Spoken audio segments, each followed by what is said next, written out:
Hey, boy, do we have some things to talk about today in Joshua chapter 9 and Joshua chapter 10. We see some deception taking place, battles taking place, miracles taking place. So these two chapters are packed full of stuff that we need to talk about. So let's just jump into Joshua chapter 9 and let's see the deception that happens first. The victories over Israel became known to all the kings west of the Jordan, in the hills, in the foothills, and all along the coastal plain of the Mediterranean Sea as far north as Lebanon. These were the kings of the Hittites, the Amorites, the Canaanites, the Perizzites, the Hivites, and the Jebusites. They all came together and joined forces to fight against Joshua and the Israelites. But the people of Gibeon, who were Hivites, heard what Joshua had done to Jericho and Ai, and they decided to deceive him. They went and got some food and loaded their donkeys with worn out sacks and pitched up wineskins, and they put on ragged clothes and worn out sandals that had been mended, and the bread they took with them was dry and moldy. Then they went to the camp at Gilgal and said to Joshua and the Israelites, "We have come from a distant land. We want you to make a treaty with us." But the Israelites says, "Why should we make a treaty with you? Maybe you live nearby." They said to Joshua, "We are at your service." And Joshua asked them, "Well, who are you and where do you come from?"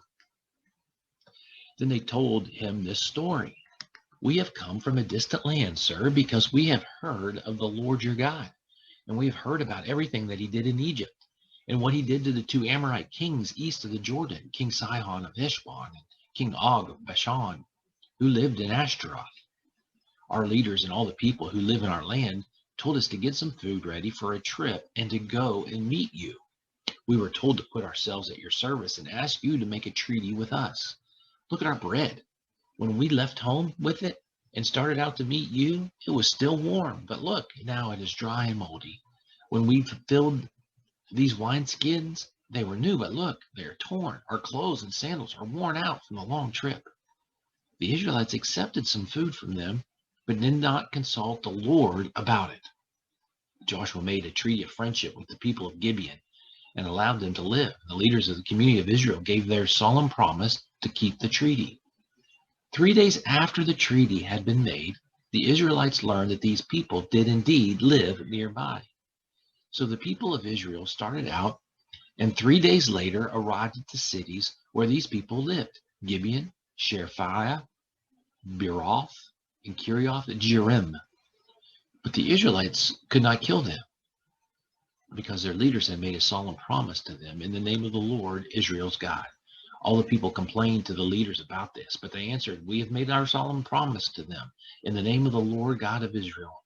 Now we cannot harm them. We must let them live because of our promise. If we don't, God will punish us. Let them live, but they will have to cut wood and carry water for us." This is what the leaders suggested. Joshua ordered the people of Gibeon to be brought to him, and he asked them, "Why did you deceive us and tell us that you were from far away when you live right here? Because you did this, God has condemned you, and your people will always be slaves, cutting wood and carrying water for the sanctuary of God, my God." And they answered, "We did it, sir, because we learned that it was really true that the Lord your God had commanded his servant Moses to give you the whole land and to kill the people living in it as you advanced. We did it because we were terrified of you. We were in fear of our lives. Now we are in your power. Do with us what you think is right." So this is what Joshua did.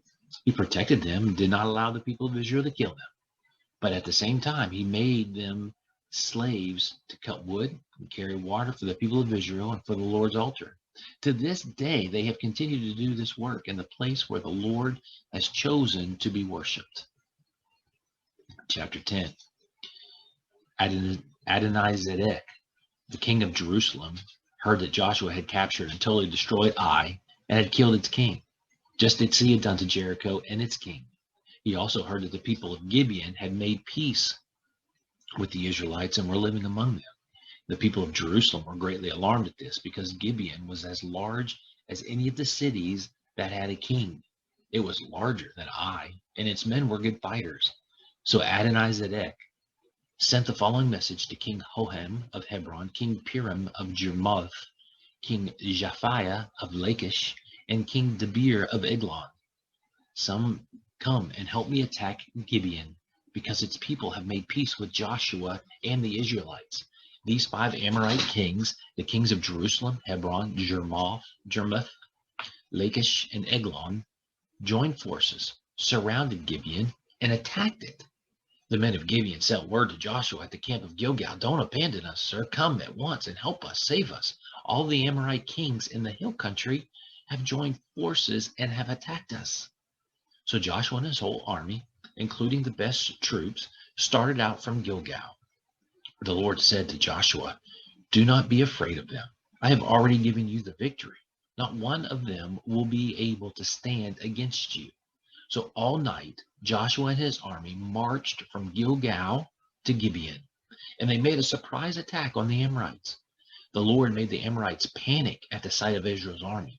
The Israelites slaughtered them at Gibeon and pursued them down the mountain pass at Beth Horon, keeping up the attack as far south as Azekah and Makkedah.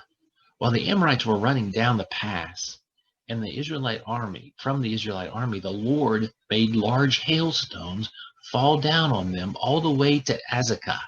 More were killed by the hailstones than by the Israelites. So let's just take a break there at verse 11, and I want to show you the map. Let's see. Here's the map. Okay, so we remember that over here,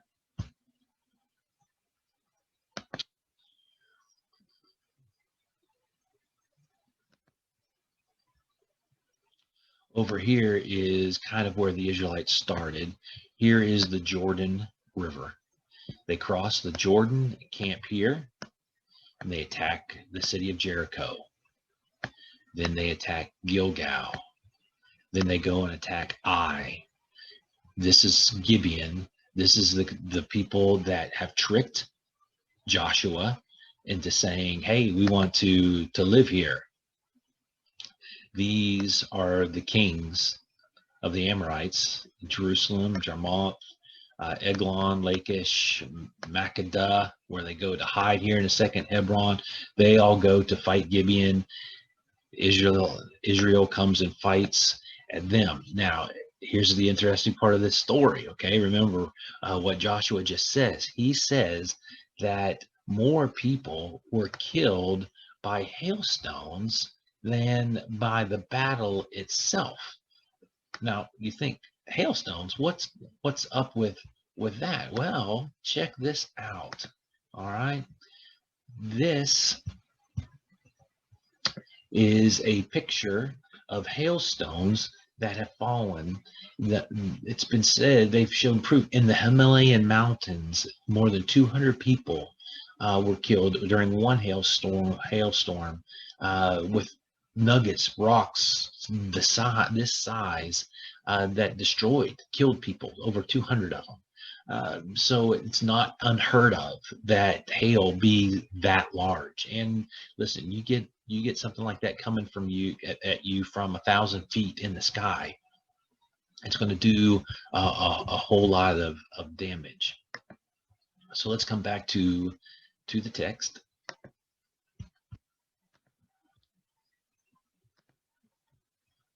And let's come to verse 12. On the day that the Lord gave the men of Israel victory over the Amorites, Joshua spoke to the Lord in the presence of the Israelites, and he said, "Sun, stand still over Gibeon. Moon, stop over Ajalon Valley." And the sun stood still, and the moon did not move until the nation had conquered its enemies. This is written in the book of Jasher. The sun stood still in the middle of the sky and did not go down for a whole day. Never before, never since has there been a day like that. When the Lord obeyed a human being, the Lord fought on Israel's side. After this, Joshua and his army went back to the camp at Gilgal. Now, there's some interesting things to notice about this. Okay, there's three kind of ways to look at this: that the sun stood still and that it's never happened before. One is that it's figurative. It means that um, uh, Joshua is just saying this because the battle was long, and that some would say that um, uh, Joshua was just wore out. They had traveled all day to get to this battle. It seemed like it was lasting forever. And so it just seemed like the sun was standing still for a whole day. But, that's not true to the text. I don't think that's really what was taking place. There's another view that it was an eclipse. But if you ever pay attention to eclipses, the reality of eclipses is that they only last for a couple of minutes because the Earth is rotating, the Moon is rotating. So it's just a couple. In fact, the longest eclipse I think on record is 8 minutes. So that's not an all-day occurrence. So the third is that it really happened. The sun really stood still, and the moon really stood still. Remember, we worship a God who created those. So if he wants to stop it, he absolutely can. But there are references outside of the Bible uh, that are known. The American Indians have a story of this time period when the earth the sun stood still. The Mayans of Guatemala have a story of when um, the sun stayed out for a whole day. The Chinese have a story of when the sun stayed out a whole day.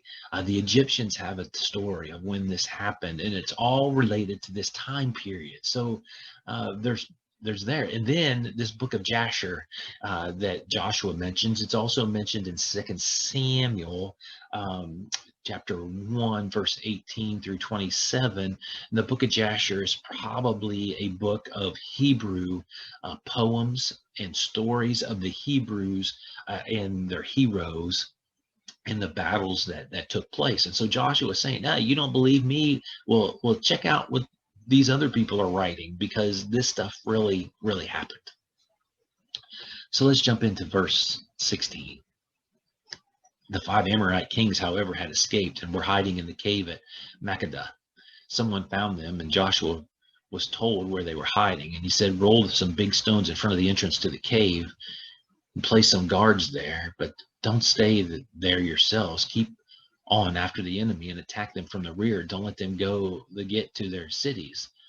The Lord your God has given you victory over them." And Joshua and the men of Israel slaughtered them, although some managed to find safety inside their city walls and were not killed. Then all of Joshua's men came back safe to him at the camp of Mecca. No one in the land dared even to speak against the Israelites. Then Joshua said, "Open the entrance to the cave and bring those 5 kings out to me." So the cave was open, and the kings of Jerusalem, Hebron, Jarmuth, Lachish, and Eglon were brought out and taken to Joshua. And Joshua then called all the men of Israel to him and ordered the officers who had gone with him to come and put their feet on the necks of the kings, and they did so. And then Joshua said to the officers, "Don't be afraid or discouraged. Be determined and confident, because this is what the Lord is going to do to all your enemies." Then Joshua killed the kings and hanged them on 5 trees, where their bodies stayed until evening. At sundown, Joshua gave orders, and their bodies were taken down and thrown into some same cave where they had hidden earlier. Large stones were placed at the entrance of the cave, and they are still there. Joshua attacked and captured Mecca and its king that day. He put everyone in the city to death. No one was left alive. He did to the king of Mecca what he had done to the king of Jericho. After this, Joshua and his army went on from Mecca to Libnah and attacked it. The Lord also gave the Israelites victory over this city and its king, and they spared no one, but killed every person in it. They did to the king what they had done to the king of Jericho. After this, Joshua and his army went on from Libnah to Lachish, surrounded it, and attacked it. The Lord gave the Israelites victory over Lachish on the second day of the battle. Just as they had done at Libnah, they spared no one, but killed every person in the city. King Horam of Gezer came to the aid of Lachish, but Joshua defeated him and his army and left none of them alive. Next, Joshua and his army went on from Lachish to Eglon, surrounded it, and attacked it. And they captured it the same day and put everyone there to death, just as they had done at Lachish. After this, Joshua and his army went from Eglon up into the hills to Hebron and attacked it and captured it. They killed the king and everyone else in the city, as well as the nearby towns, and Joshua condemned the city to total destruction, just as he had done to Eglon. No one in it was left alive. Then Joshua and his army turned back to Debir and attacked it, and he captured it with its king and all the nearby towns, and they put everyone there to death. Joshua did to Debir and its king what it had done to Hebron and to Libnah and its king. Joshua conquered the whole land. He defeated the kings of the hill country, the eastern slopes, and the western foothills, as well as those of the dry country in the south. He spared no one. Everyone was put to death. This was what the Lord of God of Israel, had commanded. Joshua's campaign took from him Kadesh Barnea in the south to Gaza near the coast, including all the area of Goshen, as far north as Gibeon. Joshua conquered all these kings and their territory in one campaign because the Lord, Israel's God, was fighting for Israel. After this, Joshua and his army went back to the camp at Gilgal. So we see a busy time for Joshua, and a lot of things happened in those two chapters that we wanted to cover. So I know this is kind of a long one, but God is using Joshua to do incredible things, and it's obvious that word is spreading quickly. Have a great day.